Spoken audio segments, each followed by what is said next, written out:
La séance est reprise. Nous allons maintenant procéder au débat.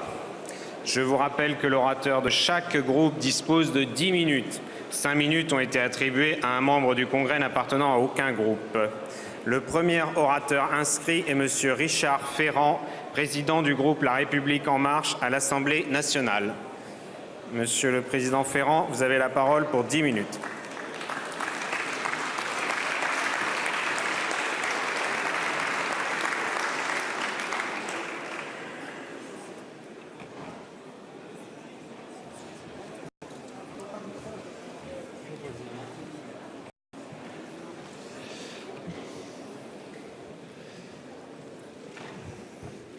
Monsieur le Président du Congrès, Monsieur le Président du Sénat, Monsieur le Premier ministre, Mesdames et Messieurs les membres du gouvernement, chers collègues parlementaires. C'est le 16 novembre 2015 que j'assistais pour la première fois à une réunion du Congrès. L'histoire commandait alors que les représentants de la nation se rassemblent. En souvenir de ce jour, je veux rendre hommage à la mémoire de toutes les victimes du terrorisme et exprimer nos sentiments solidaires dans la peine à toutes les familles qui ont perdu un des leurs. Mesdames, Messieurs, Emmanuel Macron avait annoncé tôt dans sa campagne qu'il s'exprimerait chaque année devant le Parlement réuni. Je salue cette pratique nouvelle qui permettra au Président de la République de faire partager sa vision et de rendre compte de son action à la représentation nationale. Les points cardinaux posés par le Président de la République aujourd'hui seront ceux de notre boussole pour le travail de la 15e législature de l'Assemblée nationale. Face aux défis, l'heure n'est plus au statu quo. Elle n'est plus à l'immobilisme, mais à l'action. Nos objectifs sont clairs, y compris sur les évolutions institutionnelles nécessaires. Il consiste à donner corps, avec le gouvernement, au contrat passé entre le Président de la République et nos concitoyens sur des chantiers essentiels pour l'avenir de notre pays, contrat qui engage toute la majorité issue des urnes. Pour remettre la France en marche, pour permettre aux Françaises et aux Français d'être à nouveau maîtres de leur destin, pour permettre à la nation de retrouver le mouvement créateur d'une grande histoire. Et aujourd'hui est la première étape. Nous avons une obligation absolue de réussite. Les Françaises et les Français ne veulent plus seulement des intentions et encore moins des dogmes. Ils veulent des solutions, des actes et des résultats. Il s'agit d'abord de libérer notre pays des carcans et des blocages qui freinent l'activité et pénalisent la cohésion pour renouer avec la prospérité, le progrès, le mouvement, l'inventivité, pour créer plus de justice, plus d'égalité. Il nous incombe collectivement de décrisper des tensions inutiles, de permettre un souffle collectif nouveau, un élan nouveau, de donner prioritairement à la jeunesse de nouvelles espérances. Certaines règles, nous le savons toutes et tous, sont devenues obsolètes et doivent être modernisées, allégées ou même abolies. Cela passe par une action publique plus efficace, plus rapide, plus ciblée. Il appartiendra au Parlement de s'en assurer, notamment en axant davantage notre travail sur l'évaluation et le contrôle des politiques publiques.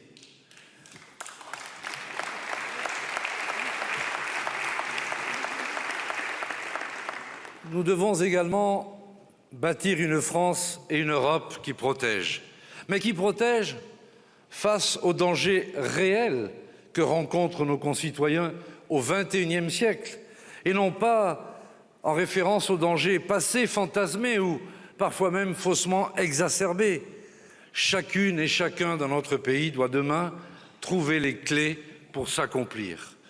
Nous devrons donc créer de nouvelles protections, plus adaptées, plus audacieuses, mais aussi plus agiles, qui assurent notre sécurité d'abord et en particulier face à la menace terroriste. Ensuite, qui protègent chacune et chacun des aléas de la vie dans un monde en constante évolution, par une formation améliorée et mieux calibrée, par une transformation de notre système de santé, de notre politique du logement, par une réforme de l'assurance chômage pour en faire un droit universel pour chacun, et par un investissement massif dans la transition écologique, énergétique pour un nouveau modèle de croissance.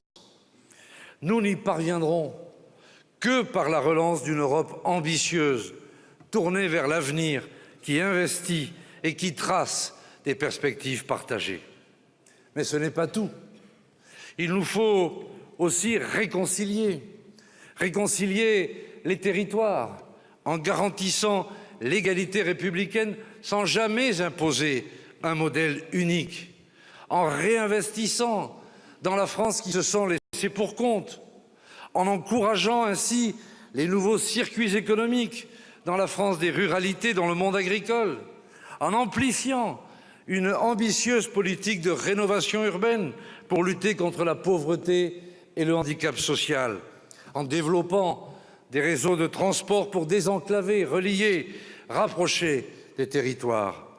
Réconcilions aussi les Français avec l'avenir, avec le progrès, avec l'espoir d'une vie meilleure pour les générations suivantes, et aussi avec leurs représentants politiques, mais aussi entre eux. Et cela passe, le président de la République l'a évoqué, prioritairement par l'éducation et la culture, qui sont le socle même et la condition de notre cohésion nationale. La transmission des savoirs fondamentaux, de notre culture, mais de nos valeurs républicaines, au premier rang desquelles on trouve la laïcité, doit être remise clairement au cœur du projet de notre école et de nos universités. Un chantier majeur au cœur de l'intervention du président de la République est celui du renouveau démocratique. C'est pourquoi nous devons redonner confiance dans la vie publique. Nous devons également reconstruire un projet politique pour l'Europe. L'Europe est le levier de notre influence et de notre puissance. Libérer, protéger, réconcilier, tels sont les points cardinaux de notre travail parlementaire à venir. Les Françaises et les Français nous ont fait confiance en élisant une majorité à l'Assemblée nationale pour qu'elle tienne ce cap et apporte les réponses attendues. Président du groupe La République En Marche, je mesure l'exigence de cette mission et la responsabilité collective qui est désormais la nôtre.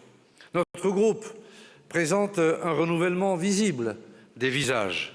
À nous, toutes et tous, de renouveler ensemble les usages et les pratiques. Il nous incombe ainsi de démontrer que la politique n'est pas affaire de posture, mais un engagement au service de la nation, ancré dans le quotidien des Françaises et des Français et fidèle aux promesses faites. L'enjeu n'est évidemment pas de changer les personnes pour conserver les pratiques. Bien au contraire, le travail parlementaire doit être rénové pour être en phase avec les attentes de notre peuple. Les pistes ouvertes par le président sont celles que nous devrons explorer. D'ores et déjà, nos députés seront entièrement investis tant à l'Assemblée qu'auprès des habitants de leur circonscription avec, je le sais, ils l'ont dit, la volonté d'un travail parlementaire plus exigeant et plus approfondi. C'est pourquoi nous portons la volonté d'une exigence de co-construction en faisant preuve d'ouverture vers les autres, d'exigence bienveillante envers le gouvernement et de pragmatisme dans toutes nos décisions. Chaque fois qu'une idée nous paraîtra bénéficier à la France, nous la soutiendrons bien volontiers sans en contrôler l'appellation d'origine.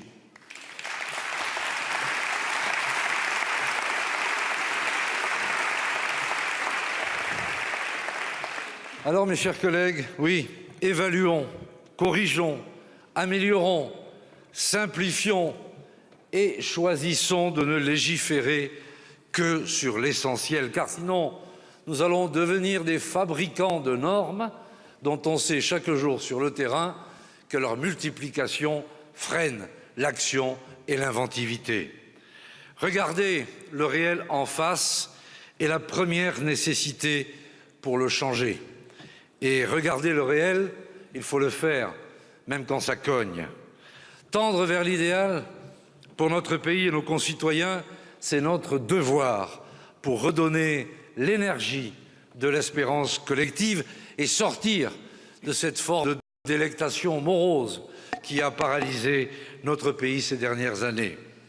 Soyons-en sûrs, ce sont les forces de la liberté et les liens d'une société fraternelle qui nous libéreront de ces forces d'aliénation qu'évoquait le président de la République.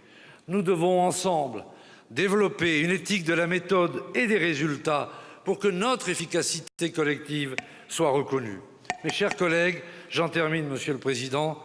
Prenons la mesure de l'histoire et, si vous le permettez, marchons pour que l'espoir abreuve nos sillons. Merci, Monsieur Ferrand. La parole est maintenant à Monsieur Bruno Retailleau pour le groupe Les Républicains du Sénat. Vous avez la parole, Monsieur le Président Retailleau,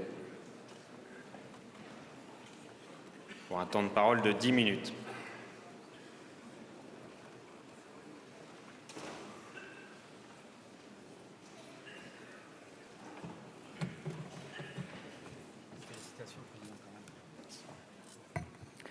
Monsieur le Président du Congrès, Monsieur le Président du Sénat, cher Gérard Larcher, Monsieur le Premier ministre, Mesdames, Messieurs les membres du gouvernement, chers collègues parlementaires, députés ou sénateurs.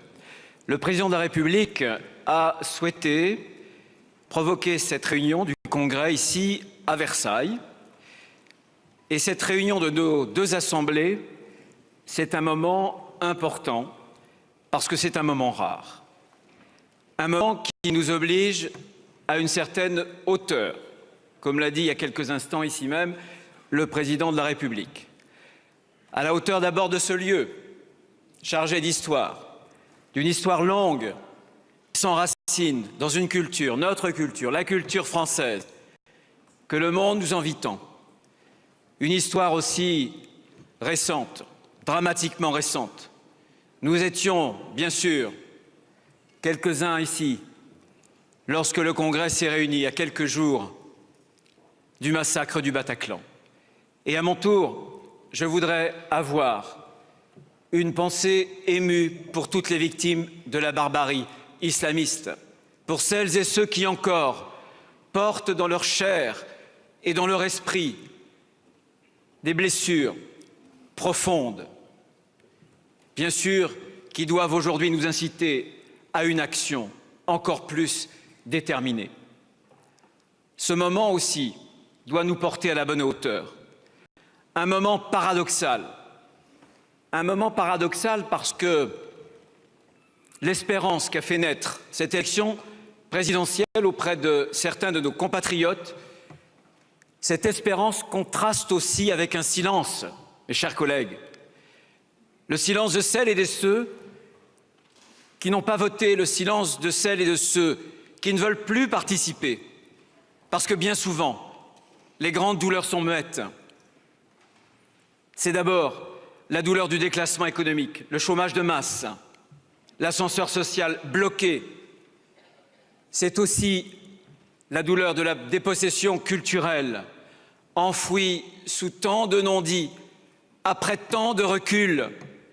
Et nous en payons aujourd'hui le prix fort à travers des poussées communautaristes et leur pendant symétrique des replis identitaires. Alors oui, ce moment nous oblige. Et il nous oblige tous.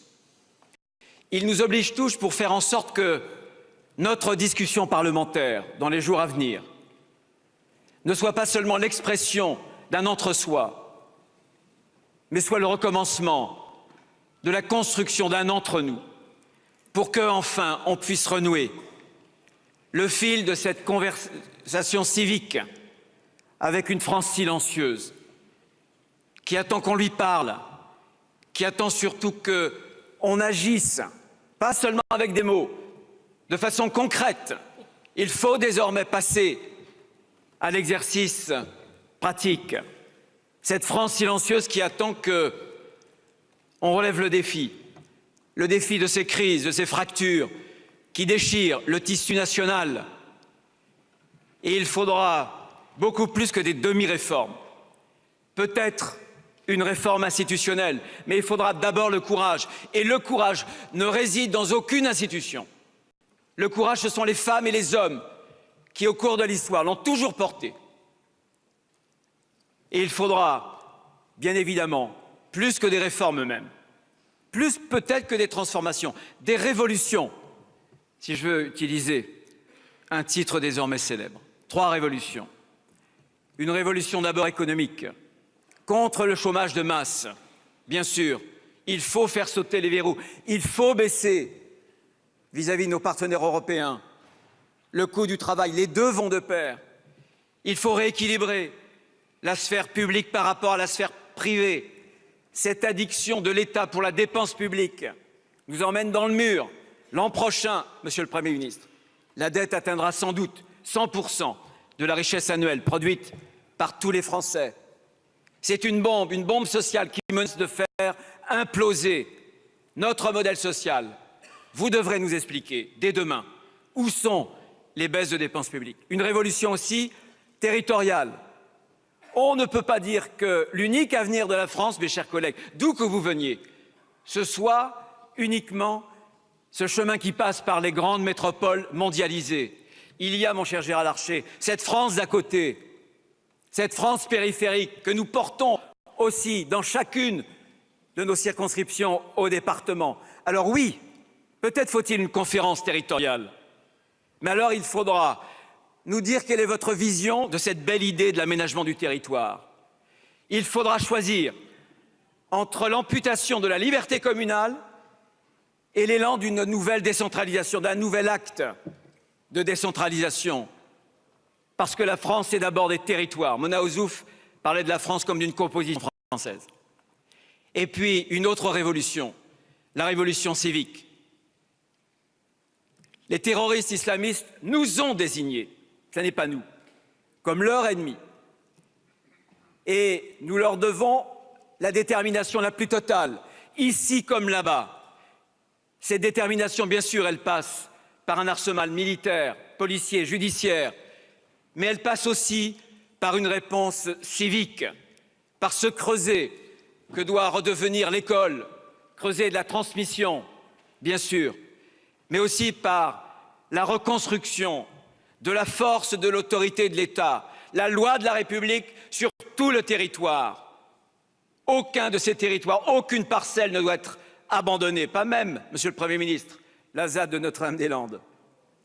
Et, si vous me le permettez, cette réponse civique doit aussi s'accompagner d'une lutte contre les communautarismes, parce que les communautarismes déchirent aussi notre tissu social, évidemment.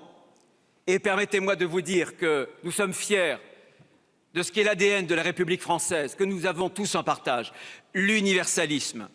Mais l'universalisme s'anéantit lui-même quand il ne croit plus en l'universel, quand il pense que ses propres valeurs universelles ne pourraient convenir qu'à certains territoires. Eh bien, bien sûr, nous portons en commun toutes ces valeurs. Monsieur le Premier ministre, dans les semaines qui viennent, nous nous verrons. Soyez sûr que si vous choisissez ce chemin escarpé, ce chemin difficile du redressement français, nous serons disponibles pour appuyer vos propositions, pour les améliorer. Mais bien sûr que nous serons aussi une opposition vigilante. Ne nous demandez pas d'abdiquer notre liberté, d'abdiquer nos convictions. Refusez cette tentation hégémonique qui ne serait pas bonne ni pour votre gouvernement, ni d'ailleurs pour votre majorité. Ensemble, nous pouvons travailler en vous rappelant que la seule loi qui compte, la grande loi de la cité, la grande loi de la République, c'est celle à laquelle on parvient grâce au débat, pas à la pensée unique, grâce au dissentiment. C'est ce qui fonde l'idée même de la démocratie. Et c'est ce que nous ferons, bien sûr. Notre seule ligne de conduite sera inspirée par l'intérêt général et l'intérêt des Français, par la haute idée aussi que nous nous faisons de la France, que nous aimons tous, quelles que soient nos histoires personnelles, quelles que soient nos trajectoires partisanes. Simone Veil, que citait la philosophe, le président de la République il y a quelques instants, disait un jour: il faut donner aux Français quelque chose à aimer et il faut d'abord leur donner à aimer la France.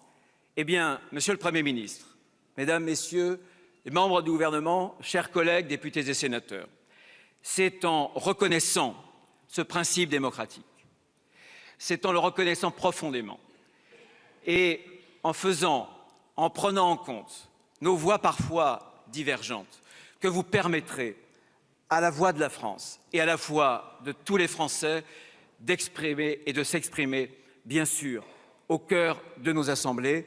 C'est ce que nous souhaitons tous aujourd'hui, en ce jour solennel. Vive la République française et vive la France. Merci, Monsieur Retailleau. La parole est maintenant à Madame Virginie Duby-Muller pour le groupe Les Républicains de l'Assemblée nationale.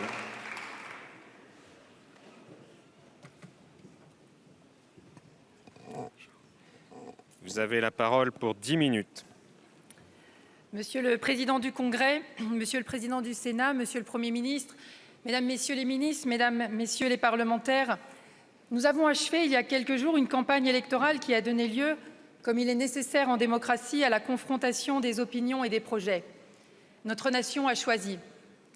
Emmanuel Macron est désormais notre chef d'État et nous souhaitons unanimement sa réussite à l'Élysée, car son succès sera intimement lié à celui de la France. Il succède à d'illustres prédécesseurs, au premier rang duquel le général de Gaulle. Cette responsabilité l'engage. Il est devenu le garant du bon fonctionnement des institutions de la Ve République. Il incarne désormais la République française et son histoire. Le président de la République est également le garant du respect des droits de l'opposition. C'est un des fondements de notre pacte démocratique. C'est la garantie de la vitalité de notre Parlement. Il doit veiller à préserver cette opposition et ses contre-pouvoirs en résistant à toute tentation hégémonique qui serait par nature dangereuse et mortifère pour notre République. Nous reconnaissons la légitimité que votre majorité a acquise dans les urnes, mais aucun calcul politicien ne doit vous conduire à transiger avec les fondamentaux de l'opposition, qu'elle émane de votre gauche ou de votre droite. Je fais partie des députés qui n'étaient pas donnés gagnants au soir du premier tour. Pourtant, je me suis battue et je suis là devant vous. La politique est bien souvent un combat des idées, et vous le savez tous et toutes dans cette Assemblée. Mais c'est aussi un espace de discussion, de proposition, de construction. Chacun doit pouvoir y donner son avis, et l'avis de chacun doit pouvoir y être entendu. C'est là toute sa noblesse. Or, mercredi dernier, au cœur même de l'hémicycle, les droits de l'opposition ont fortement été mis à mal à cause d'une manœuvre de quelques députés. Ils n'ont pas respecté le fonctionnement et les usages de notre Assemblée. Le président vient de dénoncer le monde des petits arrangements. Nous venons, hélas, de subir une triste résurgence de ce vieux monde. Ne nous voilons pas la face. Aucun des questeurs élus à l'Assemblée ne représente un groupe de l'opposition. Tous ont été élus avec le soutien direct ou indirect de votre parti, La République En Marche.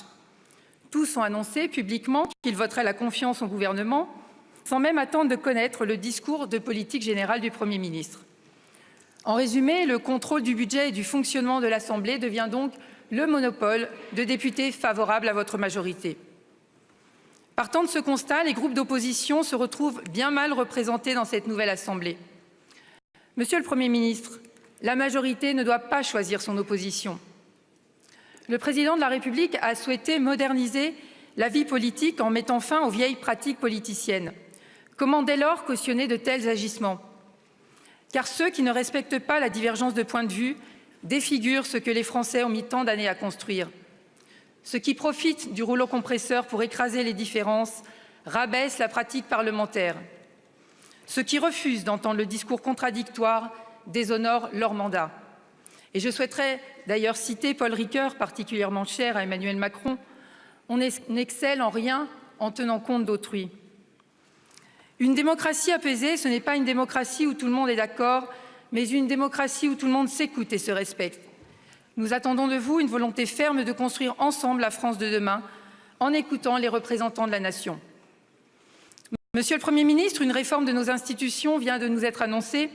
Certaines de vos propositions vont dans le bon sens et sont profondément nécessaires. Car entre l'organisation de nos institutions et la vie de la nation, il existe un lien étroit et fondamental. Nous partageons une responsabilité commune, porter la voix de nos concitoyens, apaiser le débat démocratique, travailler ensemble au service de l'intérêt général. Le groupe Les Républicains vous suivra notamment dans votre volonté de réduire la prolifération législative qui dessert notre action. Nous craignons toutefois que cette réforme institutionnelle que vous appelez de vos vœux soulève deux écueils majeurs. D'abord, qu'elle désavantage les territoires ruraux, qui deviendraient les grands oubliés de la représentation nationale. Ensuite, qu'elle affaiblisse les parlementaires et donc le pouvoir législatif. Avec une dose de proportionnelle dans les scrutins, la représentativité serait mécaniquement entravée. La proportionnelle, c'est le triomphe des partis et du centralisme jacobin. Elle ne permettra plus aux habitants d'avoir un lien direct avec leurs députés. Les parlementaires seraient moins présents, donc moins connus et moins identifiables. C'est un recul démocratique majeur. Il deviendrait aussi très compliqué de sanctionner son député dans les urnes, car les chefs seraient toujours réélus. Nous refusons donc de créer une assemblée hors sol, où des apparatchiks déconnectés des territoires prendraient le pouvoir. Méfions-nous également de la méthode de réduction du nombre de parlementaires si elle devait pénaliser les territoires ruraux. Car supprimer les élus, cela veut dire augmenter la taille des circonscriptions. Et donc, faire peser le risque d'un éloignement avec son député. Ce sera le cas surtout dans les territoires sous-peuplés. Cela signerait la fin de cette relation de confiance et de proximité que nous connaissons tous avec nos administrés. Nous ne pouvons pas laisser une partie des Français au bord du chemin. Enfin, prenons garde à la tentation démagogique de limiter le nombre de mandats dans le temps. En tant que jeune élu, je comprends et je soutiens le renouvellement des pratiques politiques, mais tout ce qui contribue à censurer l'électeur dans son choix est antidémocratique. Le propre de la démocratie est de laisser le plus de liberté possible à chaque citoyen pour choisir son représentant. Et je fais d'ailleurs pleinement confiance à nos électeurs pour ne pas réélire un de leurs représentants qui se serait montré décevant. Les sirènes du renouveau ont ainsi leurs limites à l'épreuve de la pratique parlementaire. L'hémicycle doit être représentatif avec des élus expérimentés qui transmettent leurs compétences aux nouveaux arrivants. Car aucun élu ne saurait être réduit à être un automate dans une chambre d'enregistrement. Nous avons des propositions fortes et nous demandons à être entendus. Et pour que la nation ait un sens, il faut qu'elle soit incarnée, représentée dans toute sa diversité. Monsieur le Premier ministre, l'abstention a été la grande gagnante des dernières élections. Près d'un citoyen sur deux n'est pas allé voter en juin dernier. Nous devons tirer toutes les conséquences de ce refus d'aller voter. Beaucoup est à reconstruire et nous devons agir vite. Notre pays a trop souffert d'immobilisme. Dans cette course sans repos où le progrès entraîne les grandes nations, le courage des réformes nous a fait cruellement défaut ces dernières années. Le nombre de chômeurs n'a cessé d'augmenter. 2 millions de jeunes sont sans formation et exclus de l'emploi. Nos classes moyennes ont subi des hausses d'impôts massives. Nos entreprises croulent sous les contraintes. Le budget voté par la majorité socialiste pour 2017 a été jugé insincère par la Cour des comptes. L'insécurité sur notre territoire a augmenté et plusieurs attentats terroristes ont endeuillé notre pays. Cette année, 100 000 jeunes ont quitté l'école sans diplôme. Notre système social est en crise et nous n'appréhendons pas correctement le vieillissement de la population. Nos collectivités territoriales sont asphyxiées et notre ruralité est en grande souffrance. Comment promettre à nos concitoyens des lendemains qui chantent sans entreprendre les réformes indispensables que les Français attendent de longue date? Avec les Républicains, nous serons au rendez-vous pour des réformes d'ampleur que nous appelons de nos vœux depuis 5 ans. Nous serons au rendez-vous, comme nous l'avons toujours été, pour lutter avec force contre le terrorisme et garantir la sécurité de nos citoyens. Au rendez-vous également pour une réforme économique majeure qui libérera nos entreprises afin de lutter efficacement contre le chômage. Nous nous mobiliserons pour restaurer la méritocratie et l'excellence française en améliorant notre système éducatif. Nous serons présents pour lutter contre la fracture territoriale et notamment garantir l'égalité des soins en France. Nous serons au rendez-vous pour rebâtir nos pratiques politiques, car la confiance de la nation est la valeur démocratique la plus précieuse que nous ayons. Au rendez-vous aussi pour développer le numérique, nouveau gage de transparence pour davantage inclure nos concitoyens dans la vie publique. Nous sommes aussi mobilisés pour la réussite de l'accord de Paris, garant de l'avenir de notre planète. Enfin, nous serons au rendez-vous pour donner une nouvelle impulsion à l'Union européenne. L'adjectif constructif, bien que très à la mode, n'est ainsi pas l'apanage de certains députés. Il nous concerne tous de manière constante. Nous avons été élus comme représentants de la nation. Comment pourrions-nous ne pas être constructifs? Alors oui, nous serons au rendez-vous de la réforme de l'État pour redonner à notre République sa force d'action. Pour autant, nous vous l'avons dit, nous refusons de vous donner un blanc-seing. Nous saurons nous mobiliser dans nos assemblées respectives pour dénoncer et combattre des réformes pénalisantes pour les Français, comme c'est le cas pour la hausse massive et injuste de la CSG. Dans la situation actuelle, il n'y aurait rien de pire que d'échouer par manque d'ambition, d'audace et finalement par manque de responsabilité. Fidèles à l'esprit gaulliste, nous nous y refuserons. Messieurs les présidents, Monsieur le Premier ministre, Mesdames, Messieurs les ministres, Mesdames, Messieurs les parlementaires, le modèle républicain reste notre socle, notre référence commune. La République, c'est la promotion sociale fondée sur le mérite et le talent.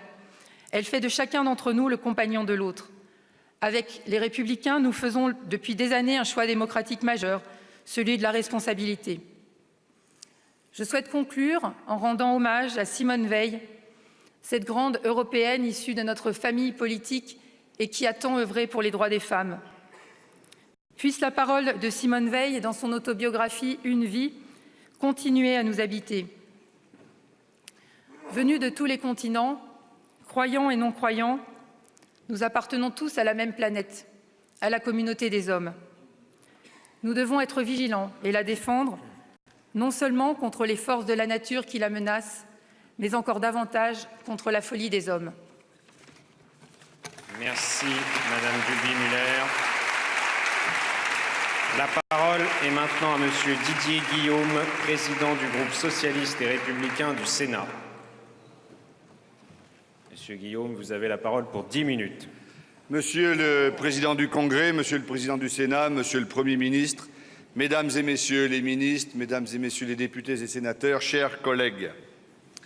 En démocratie, le peuple a toujours raison. Et certaines organisations sont mortes pour l'avoir oublié. Alors, quelques instants pour essayer de réfléchir sur qu'a-t-il voulu exprimer dans ces élections. Peut-être plus que tout, sa lassitude, son exaspération même du jeu politique tel qu'il se pratique depuis des années, routinier, caricatural. Un jeu de réflexe plutôt qu'un jeu de réflexion. Cette exaspération s'est exprimée avec force, au point de bouleverser le paysage politique, ses partis et ses groupes parlementaires.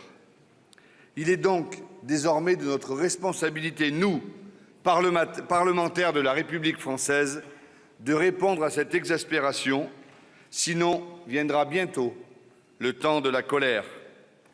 Une exigence de réussite, donc, se pose à nous. Ceux qui pensent pouvoir rétablir l'ancien monde n'ont pas saisi l'ampleur de ce scrutin. Mais ceux qui pensent que nous sommes à l'an 1 de la politique oublient notre histoire riche, oublient ceux qui nous ont précédés, oublient les grandes heures de notre République. Alors certes, nous devons inventer, créer, dépasser, mais nous devons surtout être à la hauteur de cette histoire, à la hauteur des attentes de nos concitoyens, à la hauteur de la France. Le Président de la République a tracé la feuille de route et demain et après-demain, Monsieur le Premier ministre, à l'Assemblée et au Sénat, vous-même, vous mettrez en application cette feuille de route et vous présenterez le programme gouvernemental et nous aurons l'occasion d'en débattre avec vous. Je veux donc me contenter exclusivement d'évoquer et de parler de la feuille de route que le président de la République a présentée à l'instant. Une fois par an, a-t-il dit, un grand rendez-vous démocratique. Chiche. Par leur absence, certains ont d'emblée renoncé à faire ce travail d'invention et de créativité. Ils sont réfugiés dans un confort de posture qu'ils maîtrisent à merveille. Mais au nom du groupe que je représente, je prends ce congrès et la présence du président de la République comme une marque de respect, une opportunité pour nouer un débat utile au pays. Mais, Monsieur le Premier ministre, nous voulons formuler une proposition. Que chaque année, à l'occasion du message du président adressé au Parlement, le président puisse répondre aux parlementaires. En effet, nous sommes là les uns et les autres à la tribune, alors que le président de la République est parti, et nous adressons à vous, et il ne peut pas attendre ce que nous avons à nous dire. Aussi, nous allons présenter une proposition de loi constitutionnelle, Madame la garde des Sceaux, afin, dans un changement de constitution dont je suis sûr que le gouvernement et la majorité sera favorable, l'année prochaine, le président de la République pourra écouter ce qu'auront à dire les présidents de groupe et pourront débattre avec lui. Nous sommes le seul pays au monde où le président de la République ne peut pas débattre avec des parlementaires. Le seul. Oui, comme le président de la République l'a dit, nos institutions ont besoin d'être renforcées. Leur délitement est le pendant d'une défiance citoyenne qui grandit année après année. Mais attention, on ne joue pas à la loterie au bonneteau avec nos institutions. Celles-ci méritent d'être renforcées, méritent d'avancer, mais il faut vraiment être lucide. La crise est profonde. Le populisme est toujours là, il ne s'incarne pas uniquement dans le projet de l'extrême droite. Il est une atmosphère, il est une humeur qui se répand partout, en France, dans les villes comme dans les zones rurales. Et je crois que le lien démocratique abîmé entre nos concitoyens et la classe politique peut être rétabli si nous savons suivre la proposition que vous faites de changement démocratique et de changement institutionnel important. Le gouvernement, je crois, en est conscient et, Monsieur le Premier ministre, vous présenterez des projets dans les mois qui viennent. Nous aurons l'occasion d'en débattre jour et nuit et là encore, je souhaite contribuer à ce débat dans une démarche résolument constructive. Car nos institutions sont solides. La Ve République a tenu et tient encore aujourd'hui.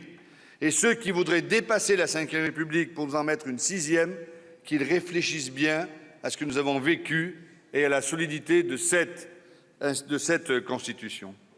Par notre action, par nos décisions, nous devons relever 5 défis. Celui de la stabilité du régime, de l'efficacité de la prise de décision, de la meilleure représentation du peuple français, de la participation des citoyens et de la clarté et de la transparence dans l'action publique. Mais un mot qui a été évoqué tout à l'heure, sur lequel je veux revenir, attention, danger, le populisme et l'antiparlementarisme ne peuvent pas être érigés en ligne de conduite dans la vie démocratique de ce pays. Et parfois même, nous pouvons nous y souscrire. Alors, mes chers collègues, faisons cet après-midi le pacte de Versailles, parce que nous sommes des parlementaires français, des parlementaires de la République, nous allons proscrire tout le temps le populisme, parce que le populisme va beaucoup trop loin, et quand c'est nous qui l'embrayons, alors le peuple est sûr d'avoir raison. Attention à cela, ça pourrait nous amener des lendemains difficiles. Je conclus, Monsieur le Président, pour répondre au projet d'amélioration de nos institutions annoncé par le Président de la République. La proportionnelle, une dose conséquente. Monsieur le Premier ministre, ce n'est pas une dose de proportionnelle qu'il faut, c'est une grosse dose de proportionnelle conséquente. Parce qu'une petite dose ne changerait rien. Et j'ai entendu l'oratrice précédente qui dit « rien ne va, il faut tout changer », mais au bout du compte, rien ne doit changer. Eh bien non, il faut changer les choses et la proportionnelle peut aider à le faire, à une meilleure représentation des courants politiques. De même que réduire le nombre de parlementaires, ce n'est pas parce que les Français le veulent, parce que les Français, si on les pousse au bout, ils nous diront « mais il en faut 2 fois moins, 3 fois moins, 4 fois moins, il y en aura toujours trop ». Mais la limitation du cumul des mandats engagée par le président Hollande et par la présidente majorité, que vous allez prolonger aujourd'hui, nous montrera que nous avons besoin de moins de parlementaires pour faire le même travail et nous y serons favorables. Mais dans ce cadre-là, je veux réaffirmer ici, devant le président du Sénat, que nous souhaitons que le bicamérisme reste le fondement de nos institutions, un bicamérisme rénové, un bicamérisme qui bouge, et le président Larcher a fait déjà beaucoup de propositions, mais ce bicamérisme-là, il est le gage de la stabilité de nos institutions. Enfin, mes chers collègues, pour conclure, je voudrais revenir sur la crise grave que traverse notre pays. Tous ici, en nos diverses fonctions et qualités, nous avons une part de responsabilité. Mais surtout, nous devons avoir la volonté d'y remédier. Pas uniquement de faire des commentaires, oui, d'y remédier réellement. C'est notre rôle de parlementaire, assumons-le. Redonner sa place à l'intelligence française, oui, mais c'est faire aussi vivre la République tous les jours, quels que soient les endroits où nous habitons. Redonner sa place à l'intelligence française, c'est assumer notre engagement européen et nous devons en être fiers. Alors la promesse républicaine est d'abord une promesse démocratique. Nos concitoyens veulent mieux maîtriser leur vie, leur destin. Leur vivre ensemble dans la République est essentiel. Dans tous les territoires, dans les corons du bassin minier, en Camargue comme au Pays basque, cette France est une et indivisible. Elle est diverse, mais elle est une et indivisible. Aussi, je souhaite ardemment que ce quinquennat soit celui de la réaffirmation de la République et de ses valeurs. Et nous en avons besoin. Notre pays a connu des drames terribles, des traumatismes. Il est en guerre contre le terrorisme islamiste. L'euphorie électorale et légitime de ces dernières semaines ne doit pas rien effacer de tout cela. Les fractures de la société sont toujours là. N'oublions pas, le 16 novembre 2015, ici même, dans cet hémicycle, où debout les 900 et quelques parlementaires étaient dans une minute de silence et après, en chantant la Marseillaise, unis dans les valeurs républicaines contre le terrorisme. N'oublions pas ce poison de la République qu'est le communautarisme. Continuons d'affirmer pleinement nos valeurs républicaines et en premier lieu la laïcité. Laïcité seule capable de répondre aux défis qui sont devant nous. Alors travaillons à tout cela pour réformer la France et promouvoir la République. Le président a tracé sa feuille de route, Monsieur le Premier ministre. Nous en débattrons sans réserve dans l'intérêt de la France et des Français, car c'est l'honneur du Parlement de pouvoir construire l'avenir de notre pays. Soyons à la hauteur de nos concitoyens, soyons à la hauteur pour la République et pour la France. Je vous remercie.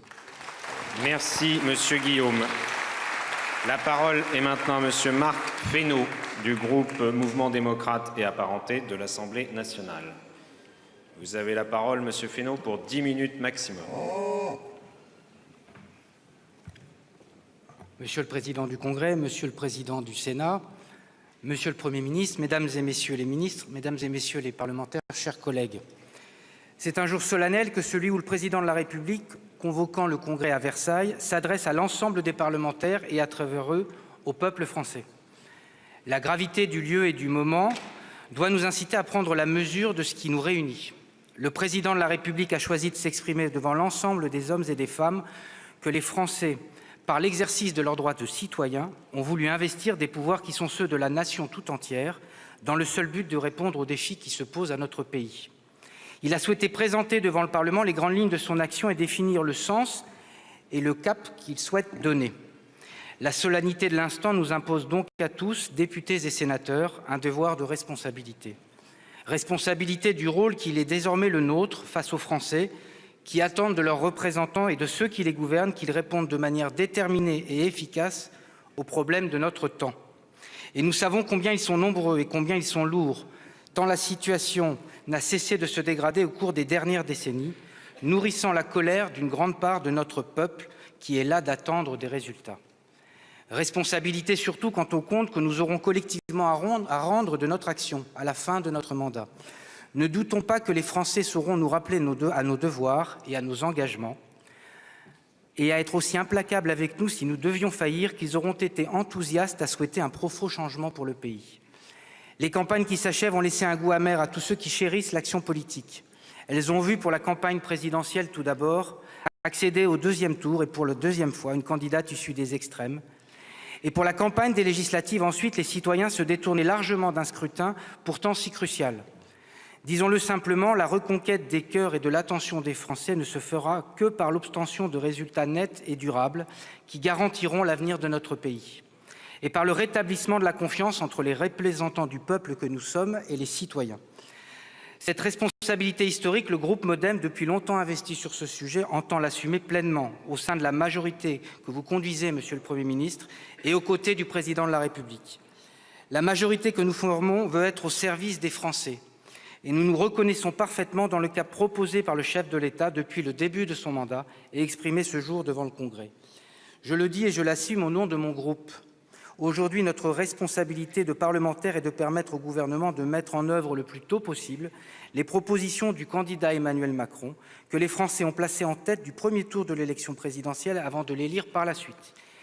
Il y a donc pour nous simplement la volonté d'agir et d'agir vite pour que les Français qui, par 2 fois, en conscience et en toute liberté, ont fait les choix de réformes que la majorité porte, puissent voir se réaliser les changements qu'ils attendent depuis si longtemps. La ligne sur laquelle nous nous engageons est une ligne de crête, car jamais dans notre histoire récente, sans doute, la défiance n'a été aussi grande vis-à-vis du monde politique.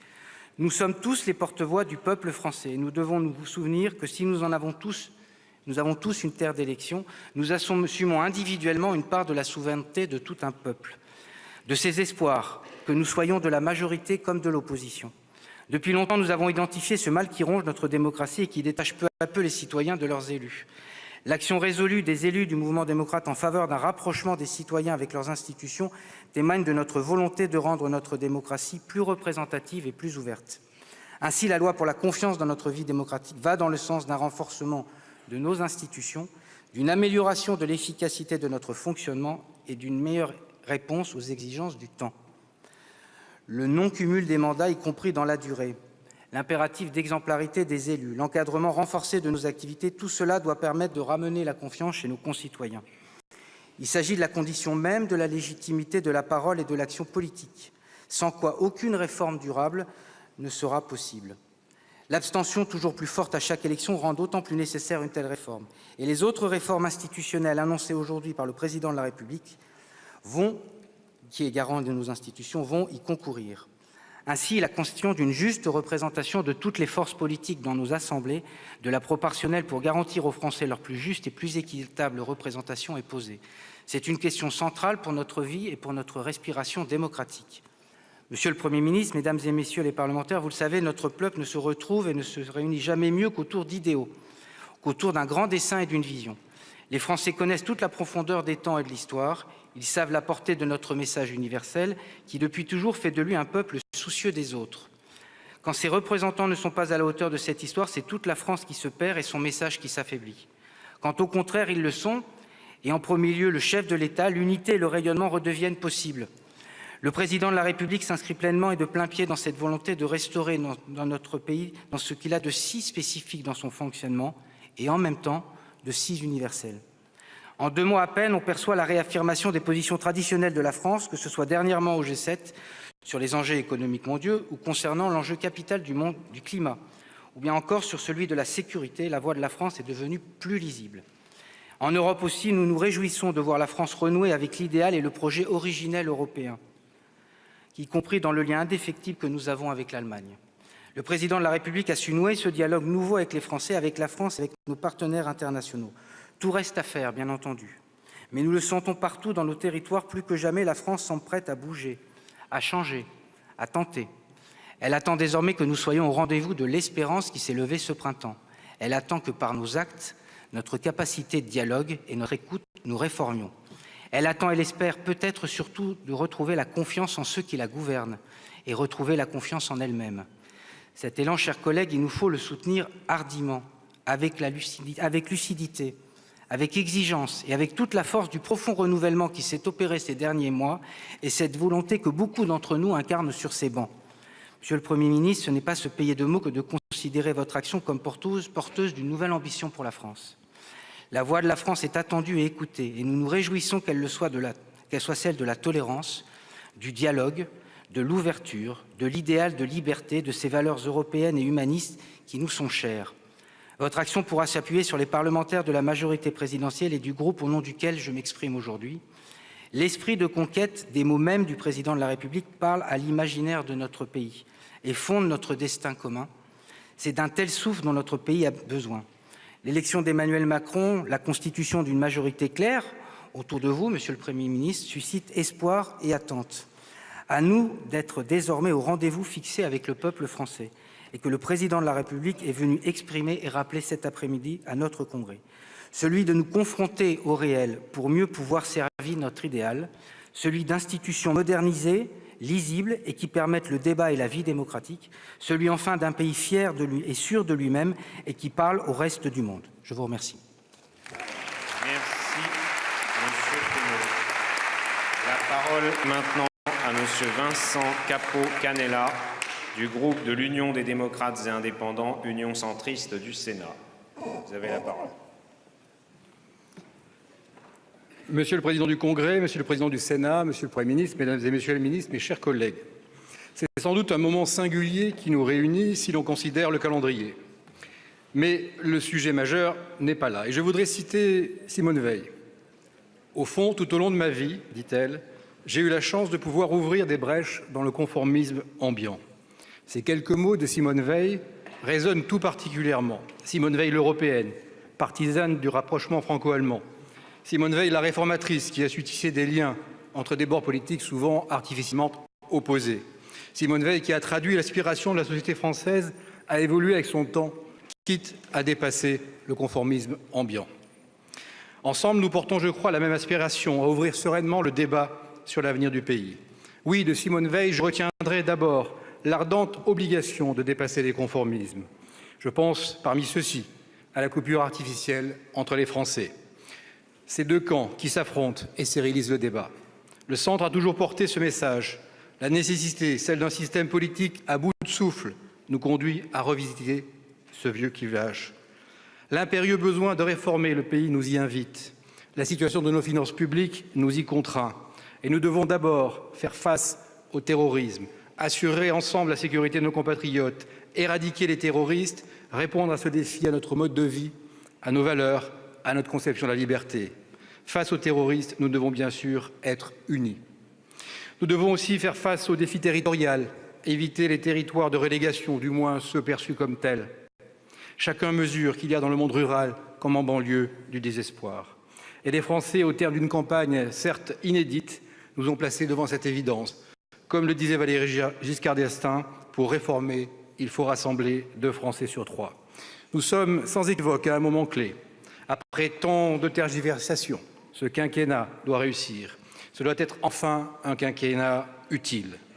Nous devons franchir ensemble ce pas décisif que nos voisins européens ont su franchir, bâtir un socle de réformes. Ensuite, nous verrons si les vieux clivages reviennent. Il y a aujourd'hui une urgence qui nous rappelle celle qu'invoquait en son temps Pierre Mendès France, celle de gouverner, donc de choisir. Il y a une réalité financière qui illustre la vérité des analyses de Raymond Barre sur l'évolution de la dépense publique. Il y a un besoin aussi d'ingénierie sociale qui nous invite à reprendre les analyses de Michel Rocard. Il y a surtout un besoin de restaurer la grandeur de la France qui doit nous conduire à garder toujours dans nos têtes le message de rassemblement du général de Gaulle. Alors, Monsieur le Premier ministre, vous êtes là dans cette configuration inédite, novatrice. Et le groupe Union centriste du Sénat est heureux que vous soyez là. Notre ancienne collègue Jacqueline Gourault appartient à votre gouvernement. Le groupe qui, au Sénat, réunit depuis des années des sénateurs de l'UDI et du MoDem, soutiendra largement l'action de réforme du gouvernement. Nous aurons sans doute au Sénat à trouver dans les semaines qui viennent, et même au-delà, des majorités d'idées. Évidemment, nous aurons des sujets de débat, la place des collectivités locales, leur autonomie financière, notamment au regard du projet d'exonération de la taxe d'habitation. Les questions sociétales, la vision que vous pouvez avoir de ces sujets appelleront sans doute des interrogations. Nous serons surtout exigeants sur la maîtrise des dépenses publiques, la réduction de la dette, exigeants sur la défense du parlementarisme et de la démocratie locale, qui ne doivent pas être mises en cause comme une facilité offerte à l'opinion. Quand bien même nous devons, nous le savons, améliorer l'efficacité de nos travaux. Exigeants sur les conditions d'un débat politique ouvert, pleinement ouvert au Parlement. Exigeants sur la démocratie sociale, le dialogue social, qu'il faut rénover, mais qui doivent être les moteurs de la transformation de notre économie et de sa compétitivité. Nous serons force de proposition, bien sûr, sur l'Europe. L'enjeu est d'abord de retrouver auprès de nos partenaires une capacité à promouvoir les réformes de la zone euro, intégration plus poussée, budget commun. La priorité est aussi à une Europe qui protège. À ce titre, la prise de conscience de la nécessité pour les Européens d'assurer eux-mêmes leur défense est une bonne chose. Nous voulons inscrire la France dans une Europe puissante, une Europe qui nous protège de la mondialisation, une Europe qui renforce notre souveraineté et qui contribue à ce que la France rayonne dans le monde à la hauteur de son message. Concernant les relations internationales que le président de la République a abordées, plus que jamais, il nous faut conforter nos alliances historiques et nouer des partenariats stratégiques, pas seulement pour des raisons économiques, aussi parce que notre sécurité intérieure se joue à l'extérieur. Pour vaincre la stratégie de la terreur des extrémistes religieux dévoyés, pour lutter à long terme contre le terrorisme, la politique que nous mènerons à l'extérieur de nos frontières, au Moyen-Orient, au Proche-Orient, sera également déterminante. Nous serons bien sûr également vigilants s'agissant du climat. Les engagements pris à la COP21 doivent être respectés et la France a une responsabilité particulière. À la suite de Jean-Louis Borloo, nous pensons qu'elle doit être pleinement exemplaire et novatrice, la transformation écologique étant un élément de la solution de nos difficultés. Au-delà, la modernisation de notre économie est nécessaire, celle du marché du travail est un préalable, c'est une nécessité pour l'emploi. Nous ne pouvons rester parmi les rares pays à avoir un tel niveau de chômage. Nous devons tirer les conséquences de la mondialisation, mesurer avec lucidité les mutations technologiques. Il faut s'en saisir, ne pas les subir. Il y a dans notre beau pays une aspiration de liberté dans l'économie, dans les parcours de vie et une attente de protection nouvelle face à ces changements. Il y a deux préalables à la réussite, le rétablissement de la confiance dans l'action publique, le retour à une maîtrise des finances publiques. C'est sur ces deux points que je voudrais conclure. En matière institutionnelle, le président de la République a annoncé tout à l'heure un certain nombre de propositions. Nous les regarderons avec beaucoup d'intérêt. Notre groupe a toujours défendu l'introduction d'une dose proportionnelle dans le système représentatif. Aujourd'hui, nous ne pouvons que saluer le cap pris par l'exécutif. Notre groupe participera autant que possible à l'identification du nécessaire et éternel compromis entre gouvernabilité et représentativité. De même, nous sommes favorables à la réduction du nombre de parlementaires, mais là encore, la question du nombre ne doit pas être l'arbre qui cache la forêt. Concernant enfin la maîtrise de nos dépenses et de la dette, la reconnaissance par la Cour des comptes que le projet de loi de finances pour 2017 soumis à la représentation nationale était manifestement entaché d'insincérité sonne comme un ultime rappel à l'ordre. Le vrai risque est maintenant celui des marchés financiers, il est latent. Nous devons nous fixer l'objectif de sortir de la procédure européenne de déficit excessif.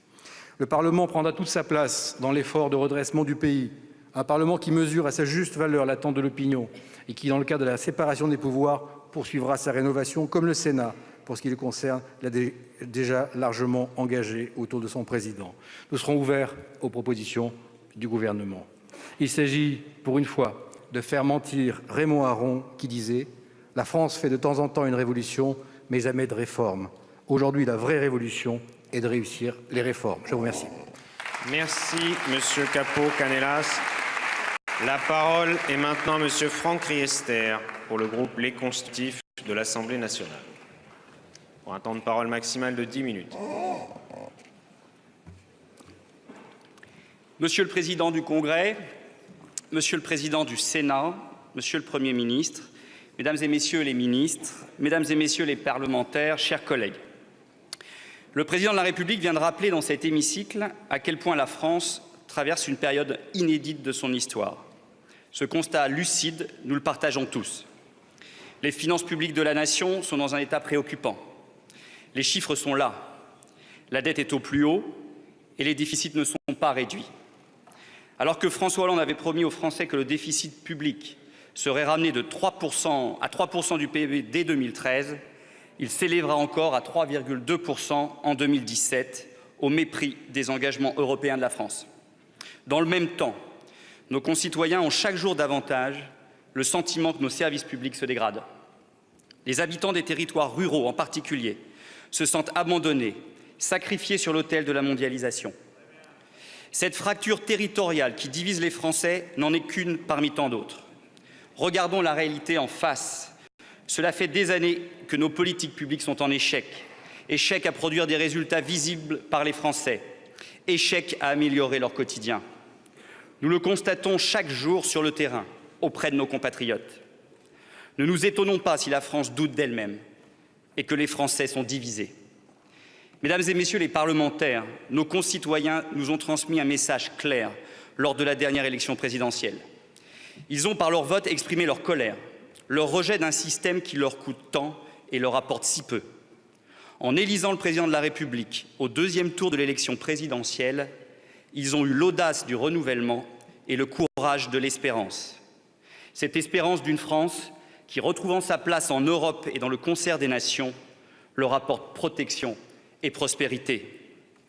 Cette espérance ne doit pas être déçue.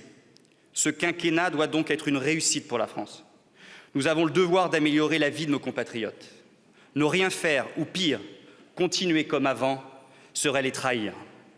Ainsi, humanistes, femmes et hommes de la droite et du centre, notamment issus de l'IDI et des Républicains, nous avons décidé de nous rassembler au sein du groupe Les Constructifs à l'Assemblée nationale, nouvelle force parlementaire. Nos convictions sont fortes, nous les défendrons. Pour autant, unis dans une démarche d'opposition constructive, nous souhaitons travailler de façon libre et responsable avec le gouvernement. Habités par la volonté d'agir, le devoir de réformer, nous sommes décidés à moderniser le pays. En dépassant les vieux réflexes partisans, nos prises de position seront motivées exclusivement par le service de l'intérêt général. Pour nous, l'urgence est de répondre aux grands défis auxquels la France est confrontée, et en premier lieu, la nécessaire régénération de notre démocratie. Il est indispensable, comme le président de la République l'a évoqué, de moderniser l'action publique et de retisser le lien de confiance entre les citoyens et les élus. Veillons néanmoins à ne pas compromettre l'équilibre bénéfique entre renouvellement et expérience. Prenons garde également à ne pas tomber dans un antiparlementarisme démagogique. Les parlementaires ont besoin de moyens pour s'acquitter pleinement de leurs fonctions législatives, de contrôle de l'action du gouvernement et d'évaluation des politiques publiques. Nous voulons aussi réformer le processus législatif pour le rendre à la fois plus concentré dans le temps et plus collaboratif avec les citoyens, avec la société civile. Le président de la République a également parlé de l'Europe. Européens convaincus, nous nous réjouissons de la relance du couple franco-allemand, moteur de la dynamique européenne. Nous sommes persuadés que seule l'action conjuguée de ces deux pays permettra à l'Union européenne de se refonder pour mieux protéger les peuples et faire face plus efficacement aux nouveaux défis de la mondialisation ou des flux migratoires, par exemple. Cet engagement prend une résonance particulière au moment de la disparition de Simone Veil. Témoin et victime des déchirements et des abominations de l'histoire du continent, elle a placé la réconciliation franco-allemande et la construction européenne au centre de son engagement. L'exemple de sa vie doit inspirer notre action politique. Notre groupe entend prendre aussi toute sa part au projet de redressement de la France en formulant des propositions crédibles, utiles et efficaces pour notre nation. Nous devons moderniser l'État ainsi que l'organisation politique et administrative française en profondeur. C'est stratégique. C'est la clé de la maîtrise durable de la dépense publique. Nous devons en finir avec l'augmentation de la fiscalité. Nous regardons ainsi avec bienveillance cette idée de nouveaux contrats de confiance avec les territoires. Nous devons améliorer la compétitivité de nos entreprises. Dans la compétition internationale, notre pays doit adapter son cadre fiscal, normatif, social et valoriser le travail, condition déterminante du retour au plein emploi. Nous devons aussi restaurer l'autorité de l'État. Il faut mettre fin au sous-investissement chronique dans la justice de ce pays, source de tant de maux au sein de notre société. Nous devons renforcer notre défense nationale pour faire face notamment à la menace du terrorisme islamiste, toujours aussi vive. Nous devons placer la France à l'avant-garde de la transition écologique, en faisant notamment de la croissance verte une réalité. Nous devons réaffirmer le rôle éminent de la culture et de l'éducation dans notre projet politique. En éveillant les esprits, elles doivent permettre de donner du sens aux évolutions du monde contemporain et former des citoyens libres. Nous devons enfin conduire la transformation numérique de notre société, enjeu de souveraineté considérable si nous ne voulons pas devenir les colonies des géants de l'Internet américain ou chinois. La prise de conscience au plus haut niveau et la réponse que nous apporterons à ces enjeux sont essentielles tant d'un point de vue économique que social et sociétal. Mesdames et messieurs, chers collègues, la France et les Français disposent d'atouts et de forces considérables pour relever tous ces défis. Je pense notamment à la complémentarité de nos espaces urbains, ruraux, ultramarins, à cette envie de créer, d'innover, de construire qui anime nos compatriotes, mais aussi et surtout à cette immense richesse qu'est la diversité française, à condition qu'on la regarde avec lucidité et bienveillance, et que l'on respecte chaque citoyen en lui permettant de s'épanouir et de donner le meilleur de lui-même. Chaque citoyen compte. Libérons les énergies du pays. Mettons-nous sans attendre au travail. Merci. Merci, Monsieur Riester. La parole est maintenant à Monsieur François Patria du groupe La République En Marche du Sénat pour un temps de parole maximal de 10 minutes.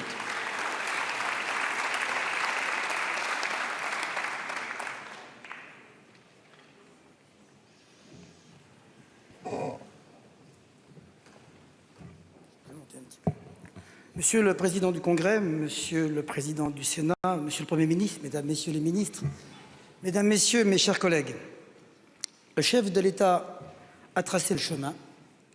Il nous est donné de vivre un événement exceptionnel pour créer un véritable élan. La France a besoin d'un choc de confiance et d'un souffle d'une profondeur historique et d'une dimension concrète. Le Président de la République n'est pas venu ici nous entretenir d'un petit changement politique ou d'un simple changement de majorité parlementaire.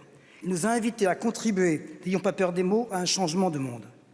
En 1960, John Kennedy proposait à ses concitoyens de réactiver le plus vieux, le plus grand, le plus beau mythe américain en inventant la nouvelle frontière. Faite de lutte pour les droits civiques, d'affirmation d'un leadership actif sur le monde libre et de conquête de l'espace. Devant le grand désarroi social de notre pays, nous avons à notre tour un grand mythe à proposer aux Français pour donner un sens, c'est-à-dire une direction et une signification à notre action et à leur mobilisation. Nous devons en quelque sorte continuer à réinventer la République.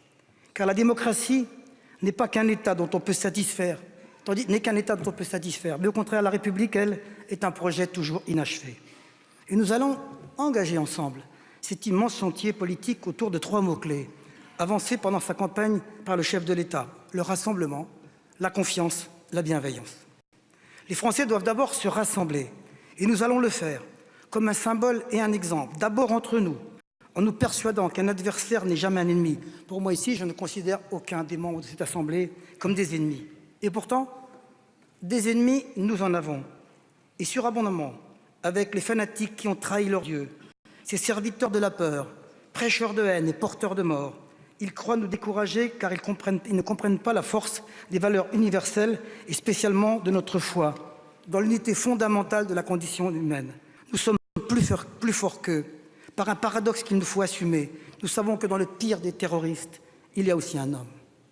Si nous sommes capables de protéger nos concitoyens contre les menaces extérieures et intérieures sur leur sécurité, nous aurons fait beaucoup pour les rassembler. C'est pourquoi la réaffirmation de la place en Europe et dans le monde d'une France à nouveau respectée n'est pas un jeu de rôle théâtral, mais bien une priorité de politique nationale. Le deuxième mot-clé, c'est la confiance. Il faut en finir avec la démagogie sinistre de ceux qui nous clament le refrain du déclinisme et des slogans honteux de leur complexe d'infériorité collective. En finir avec ces prophètes de l'apocalypse aux petits pieds. Tout au contraire, la France doit afficher sa confiance en elle-même, dans le talent de ses inventeurs, dans le génie de ses créateurs, dans l'incroyable vitalité de ses entrepreneurs. Nous n'avons qu'une chose à faire, mais elle est difficile. Il s'agit de libérer les initiatives, de donner toutes leurs chances juridiques, financières à ceux qui veulent créer et donc favoriser l'emploi. Un seul exemple suffira, et je le prends dans le secteur essentiel de l'environnement. Le chef de l'État l'a fait tout à l'heure. On peut, et c'est le système ancien de droite et de gauche, entretenir la nostalgie coûteuse d'un monde révolu, car il est bien révélateur que les énergies de la pollution soient qualifiées de fossiles. Mais nous pouvons, à l'inverse, dire et démontrer qu'une conversion radicale aux énergies du futur sera génératrice de milliers d'emplois, c'est-à-dire pour notre jeunesse d'une confiance dans l'avenir retrouvé. Je rajoute au mot confiance aussi la dimension d'émancipation. Émancipation pour les Français, pour la France, mais aussi pour les Outre-mer qui attendent cette émancipation avec beaucoup d'impatience. Décidément, nous ne voulons pas de ce monde décrit par le grand inquisiteur dans Les Frères Karamazov, où le pouvoir échange aux citoyens leur liberté dont ils ont peur contre la prise en charge de toutes leurs responsabilités. Nous avons au contraire la plus grande confiance dans la liberté. Mais nous savons aussi, et c'est le sens du mot-clé bienveillance, que dans un monde globalisé, qui est le champ d'une âpre compétition, certains sont moins armés, moins formés, moins disposés et parfois même handicapés. Et là, c'est la liberté lorsqu'elle est seule qui opprime. Lacordaire l'a dit avant moi. Ceux-là ont droit à la protection qui dicte de la solidarité d'une société digne de ce nom. La réforme du Code du travail ne sera qu'un premier pas. Toutes les formes de libération des forces créatrices doivent accompagner les garanties qui assureront notre cohésion. Et c'est l'équilibre difficile entre le libéralisme économique et la protection sociale qui définit exactement le progressisme dont nous réclamons. Voilà ce que j'appelle réinventer la République. Et je suis très fier, comme beaucoup d'entre vous, j'en suis sûr, d'avoir été associé par le chef de l'État à la définition de ce nouvel horizon militant. Je veux en particulier lui rendre hommage pour avoir imaginé le premier que cet immense effort est possible. On attribue souvent à Lénine ou à Sénèque ou à d'autres cette formule lumineuse que vous avez tous repris. Là où il y a une volonté, il y a un chemin, tout le monde l'a repris. Eh bien, va pour Lénine ou pour un autre, mais je salue cette puissance très urgente du volontarisme politique qu'incarnent aujourd'hui le chef de l'État et le gouvernement. J'entends bien sûr parler ici et là, mes chers collègues, de dérives monarchiques, de pouvoirs jupitériens ou d'excès d'autorité à propos de l'adresse du président au Congrès. Je vous dis que tenir de tels propos, c'est préférer les petites histoires à l'histoire, à cette histoire qui nous convoque et qui nous jugera.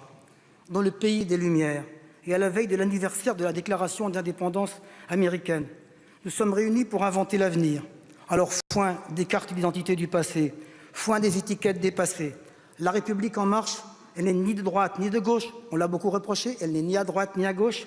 Comme on l'a dit, elle n'est pas au milieu, elle est en avant. Je vous remercie. Merci, Monsieur Patria. La parole est maintenant à Monsieur Olivier Faure, président du groupe Nouvelle Gauche à l'Assemblée nationale.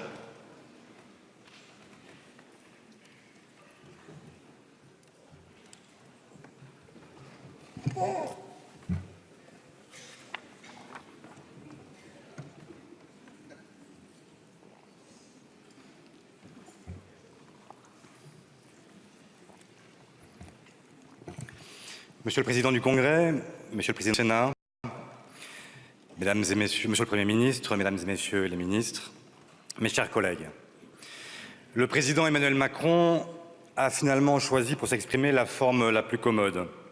Cette forme, c'est celle du Congrès. Aussitôt achevé son discours, il s'échappe, le Président parle, mais il ne débat pas. Il n'est donc plus parmi nous, mais il y a ici suffisamment de représentants pour m'entendre, et c'est à lui que je veux m'adresser désormais.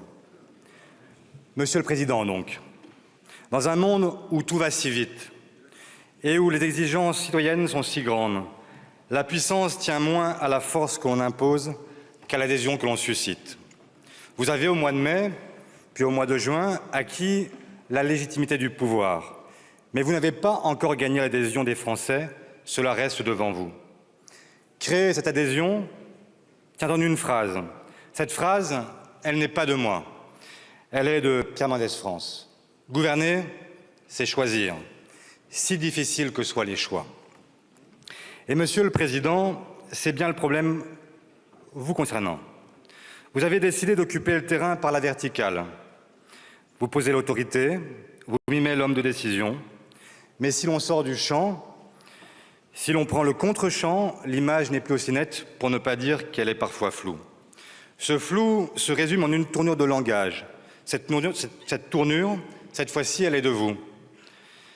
Elle tient en 3 mots. En même temps. Mais Monsieur le Président, choisir, ce n'est pas à Bruxelles prôner l'ouverture aux réfugiés et, en même temps, laisser stigmatiser les associations et accepter que l'indignité s'installe aux abords de Calais. Choisir, ce n'est pas écrire que l'état d'urgence n'a pas vocation à durer et, en même temps, vouloir graver des mesures d'exception dans le marbre du droit commun. Choisir, ce n'est pas prétendre moraliser la vie publique et, en même temps, oublier vos engagements en matière d'incompatibilité entre mandat parlementaire et activité de conseil ou sur le casier judiciaire vierge. Choisir, ce n'est pas affirmer protéger le monde du travail et, en même temps, revenir sur le compte pénibilité, faciliter les licenciements ou plafonner les indemnités pour licenciements abusifs. Choisir, ce n'est pas afficher la volonté d'augmenter le pouvoir d'achat des classes populaires et des classes moyennes et, en même temps, augmenter la CSG pour les retraités pour mieux baisser l'impôt sur la fortune des actionnaires. Choisir, ce n'est pas affirmer la volonté d'en finir avec la taxe d'habitation, qui est un impôt injuste, et en même temps prévoir de le faire supporter aux collectivités locales avec pour résultat d'insupportables inégalités territoriales. Choisir, ce n'est pas crier au monde que nous devons rendre notre planète great again et en même temps envisager de revenir sur l'interdiction des néonicotinoïdes. Il n'y a finalement qu'un en même temps que je regrette.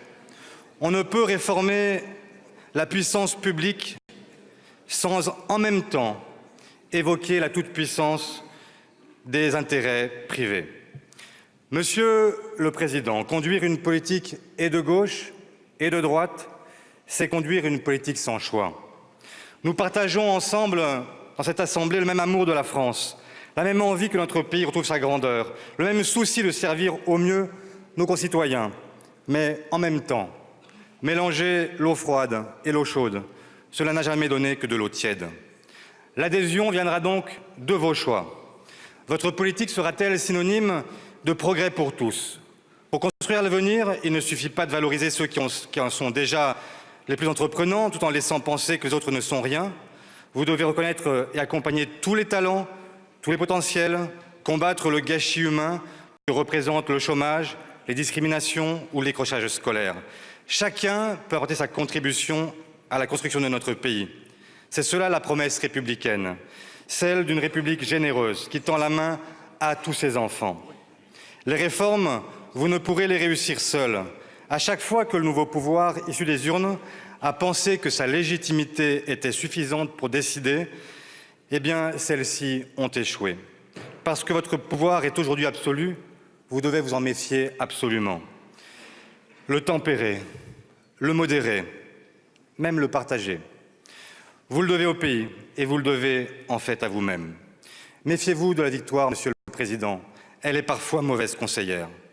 Nous avons vu la semaine dernière à l'Assemblée, nous l'avons vu, ce n'était pas un bon signal. Il faut toujours respecter le droit de l'opposition. Méfiez-vous de la victoire, Monsieur le Président. Elle peut conduire à un certain nombrilisme là où il faudrait au contraire renouveler notre démocratie. Écoutez, concertez, respectez le temps nécessaire aux délibérations parlementaires, sollicitez la société civile. Ce n'est pas un sésame pour être élu, mais une source à laquelle puiser les solutions pour demain. Comme le disait Michel Rocard, ce qui est accepté a infiniment plus de force que ce qui est imposé. Tous les débats n'ont pas été tranchés avec votre élection. Ils restent ouverts et demandent donc à être instruits. Méfiez-vous de vous-même, Monsieur le Président, parce que l'intuition qui vous a conduit au pouvoir par la grâce de l'épuisement des partis de gouvernement, si elle solde une période, n'en fonde pas pour autant une nouvelle. Avoir réuni des femmes et des hommes des deux rives ne réinvente pas forcément les clivages politiques. Méfiez-vous de vous-même, enfin, Monsieur le Président, parce que votre jeunesse ne vous met pas à l'abri de vous tromper d'époque. Vouloir conduire aujourd'hui à la hussarde des formes parfois empruntées au siècle passé, sans s'interroger sur les drames qu'elles ont générés, serait un contresens. La qualité de vos réformes sociales dépendra donc du partage de leur construction avec les représentants des salariés, dont le travail est la source même de toutes les richesses. La réussite de la mobilisation du pays dépendra de votre soutien à l'initiative des citoyens, des associations, des ONG, des entrepreneurs. La France doit rompre avec cette tentation colbertiste, si bien représentée par la citadelle de Bercy. Alors, ferez-vous confiance d'abord aux Françaises et aux Français? Ferez-vous confiance aux territoires, aux élus locaux, aux collectivités qu'ils dirigent? Dans une République décentralisée, la nation ne peut réussir sans travailler main dans la main avec ses villes et ses communes, ses départements, ses régions.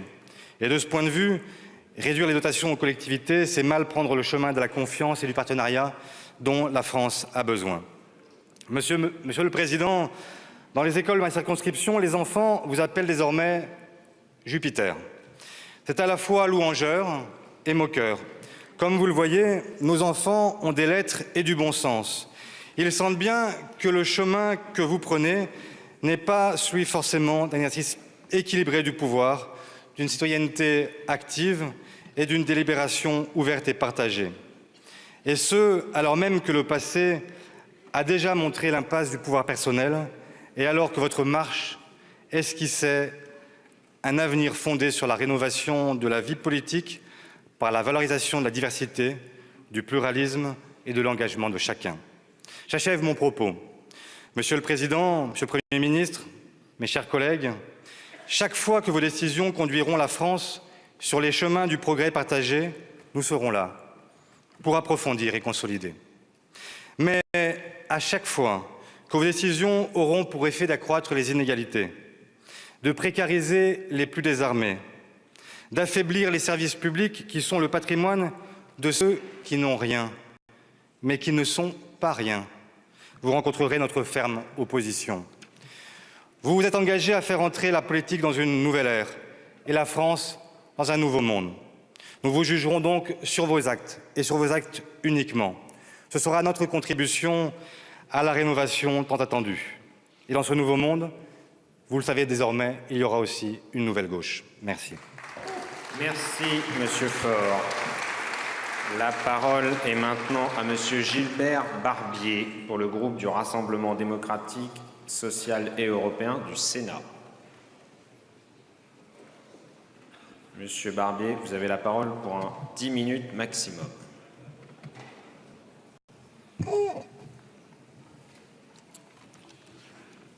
Monsieur le Président du Congrès, Monsieur le Président du Sénat, Monsieur le Premier ministre, Mesdames, Messieurs les ministres, mes chers collègues, intervenant à cet instant, Monsieur le Président du Congrès, je rappelle qu'à l'issue de votre élection à la présidence de l'Assemblée nationale, la semaine dernière, vous déclariez, je vous cite, « Nous avons été collectivement choisis par une minorité de Français. » C'est une vérité qui oblige.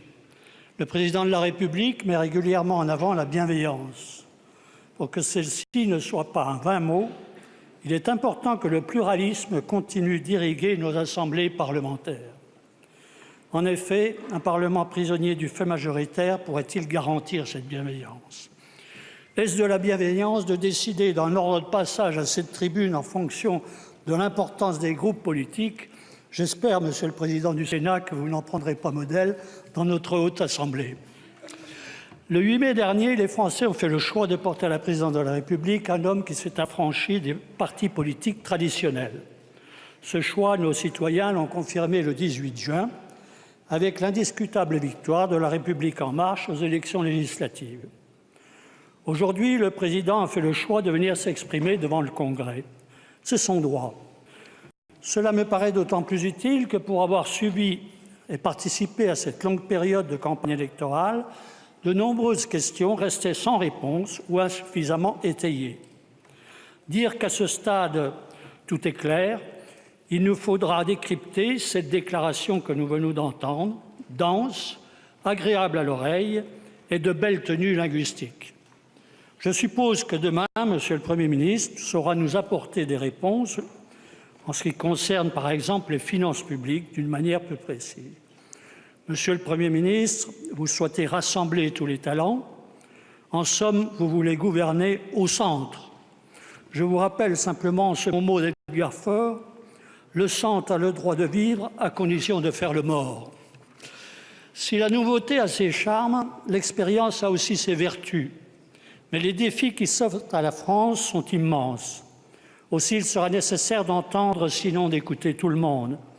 La volonté réformatrice issue des urnes, et que beaucoup d'entre vous incarnent ici, a aussi besoin, à mon sens, pour réussir, de tous ces élus qui sont confrontés depuis longtemps aux réalités du terrain et aux attentes de nos concitoyens.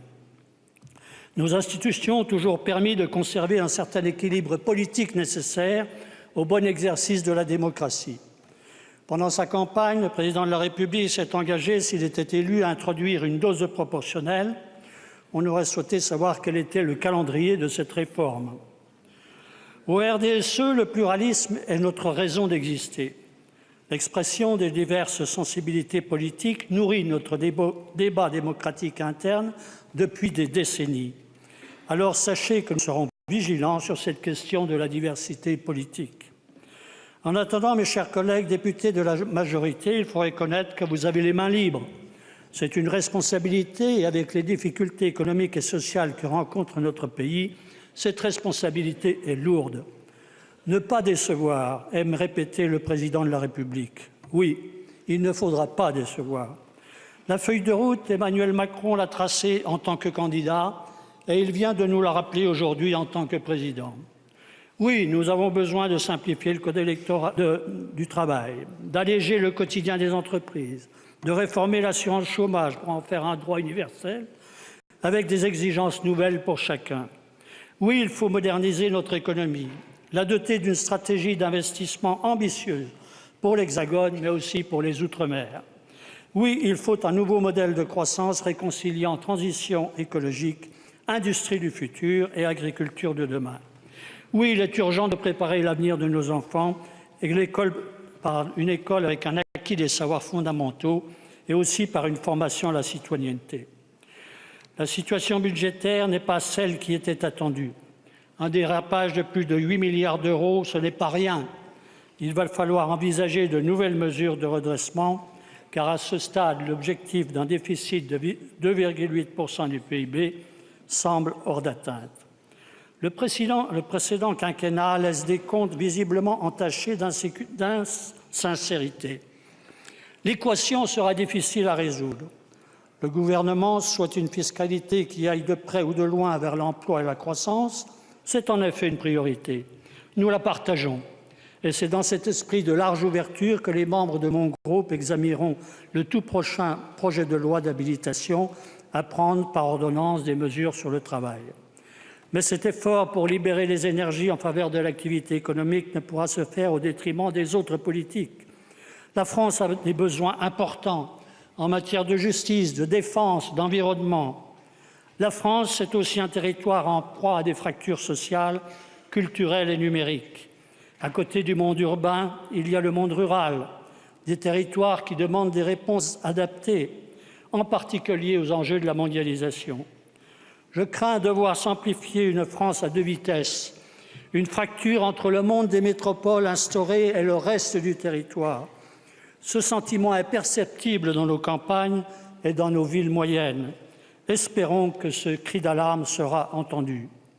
Le président a indiqué qu'il voulait une France qui protège les plus fragiles. Nous le voulons aussi. Et à cet égard, la réforme de la CSG suscite déjà des inquiétudes, notamment parmi les retraités. Sachez que mon groupe sera vigilant au Sénat sur ce point. Enfin, la France est aussi un pays tenu par des engagements européens avec l'Allemagne. Notre pays est regardé comme un moteur de l'Union européenne, ce qui lui impose des devoirs. Le président de la République a une vision très positive de l'Europe, ce qui ne peut que nous réjouir, nous au RDSE, un groupe attaché de toujours à la construction communautaire.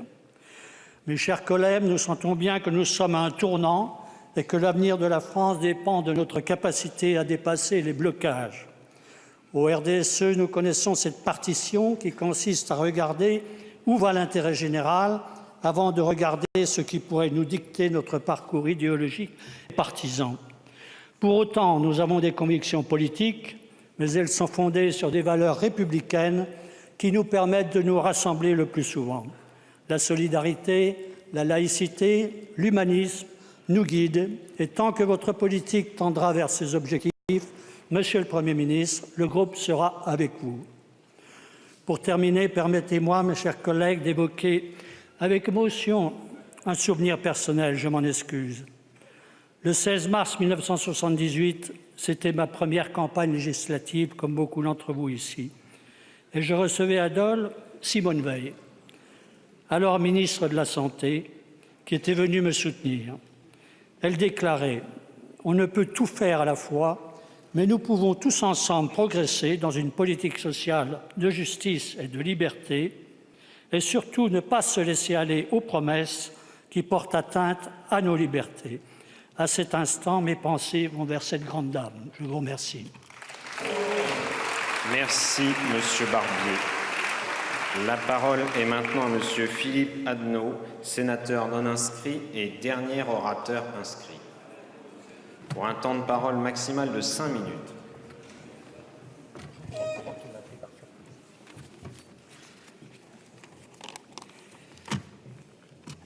Monsieur le Président du Congrès, Monsieur le Président du Sénat, Monsieur le Premier ministre, Mesdames et Messieurs les ministres, mes chers collègues, Monsieur le Premier ministre, je voudrais vous demander, si vous le voulez bien, saluer le Président de la République pour moi en lui disant qu'il a fait un très beau discours, très profond, très intéressant, ce qui ne veut pas dire pour autant, en disant ça d'entrée, que je vais me rallier à toutes les propositions qu'il va faire, mais il fallait au moins le reconnaître. Par nature, les non-inscrits ne s'expriment pas d'une manière collective, chacun tenant à sa liberté totale d'esprit et d'expression. Je suis donc aujourd'hui la voix de ceux qui ne se reconnaissent pas dans l'esprit de système. Les textes, les décisions qui nous seront proposées seront donc examinées en fonction de l'intérêt de notre pays et de nos concitoyens, sans a priori, mais avec une liberté absolue. Je souhaite d'ailleurs qu'il en soit de même lorsque nous aurons à confronter le vote des deux assemblées et que les commissions mixtes paritaires soient un lieu d'échange fructueux et respectueux.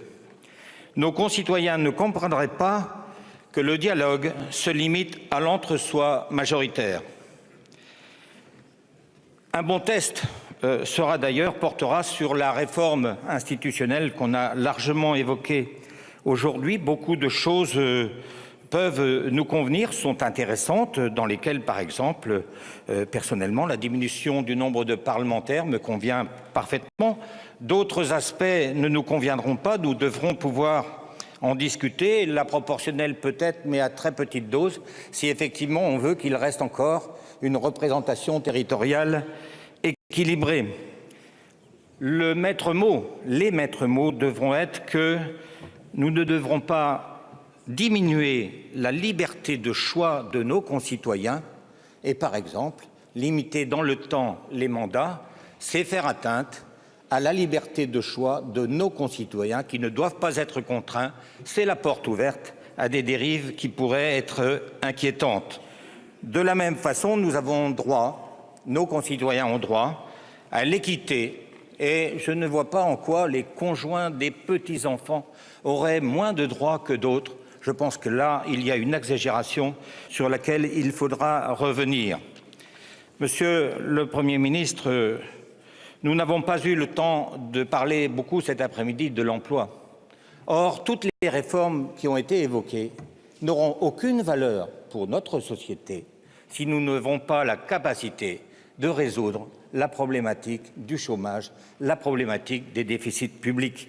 Et donc, pour nous, il sera intéressant de regarder ce que vous allez nous proposer. On le fera avec intérêt.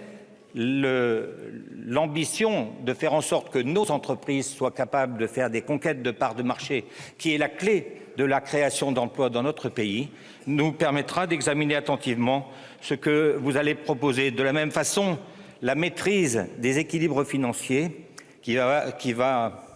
vous allez en être obligé, j'allais dire, va demander des efforts à toutes les composantes de notre société. Ces efforts sont nécessaires, seront nécessaires, mais pour être compris et acceptés, ils devront être justes et efficaces.